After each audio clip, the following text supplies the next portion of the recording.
മലയാള സിനിമയിലെ എക്കാലത്തെയും വലിയ ഇൻവെസ്റ്റിഗേഷൻ ത്രില്ലർ ഫ്രാഞ്ചൈസിയായ ദൃശ്യം വീണ്ടും ചരിത്രം കുറിക്കുന്നു. മോഹൻലാൽ, ജിത്തു ജോസഫ് കൂട്ടുകെട്ടിൽ പുറത്തിറങ്ങിയ ദൃശ്യം 3 തിയേറ്ററുകളിൽ റിലീസ് ചെയ്ത വെറും 7 ദിവസങ്ങൾക്കുള്ളിൽ വേൾഡ് വൈഡായി 200 കോടി രൂപ ഗ്രോസ് കളക്ഷൻ മറികടന്നു. ദൃശ്യം സീരീസിലെ 200 കോടി ക്ലബിൽ കയറുന്ന ആദ്യ ചിത്രമാണിത്. ആഗോളതലത്തിൽ വൻ റിലീസായി എത്തിയ ചിത്രം തിയേറ്ററുകളിൽ അഭൂതപൂർവമായ ജനത്തിരക്ക് നിലനിർത്തിയാണ് ഈ അസാധാരണ നേട്ടം കൈവരിച്ചത്. 2ാം വാരം എത്തുമ്പോഴും 500 തിയേറ്ററുകളിലാണ് കേരളത്തിൽ ദൃശ്യം 3 പ്രദർശിപ്പിക്കുന്നത്. നിലവിൽ ഏറ്റവും കൂടുതൽ കളക്ഷൻ നേടിയ മലയാള സിനിമകളുടെ ആഗോള പട്ടികയിൽ ചിത്രം 6ാം സ്ഥാനത്തെത്തിക്കഴിഞ്ഞു. ചിത്രം ബോക്സ് ഓഫീസിൽ ഇനിയും പുതിയ ഉയരങ്ങൾ കീഴടക്കുമെന്നാണ് സിനിമാ ലോകത്തെ വിലയിരുത്തലുകൾ. ബോക്സ് ഓഫീസിൽ രാജകീയ ഭരണം തുടരുന്ന സൂപ്പർ സ്റ്റാർ മോഹൻലാലിന്റെ കരിയറിലെ 3ാമത്തെ 200 കോടി ചിത്രമാണിത്.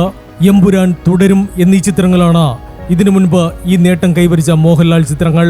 മോഹൻലാലിന്റെ പിറന്നാൾ ദിനത്തിൽ റിലീസ് ചെയ്ത ദൃശ്യം 3 മികച്ച പ്രതികരണങ്ങളാണ് നേടിയത്.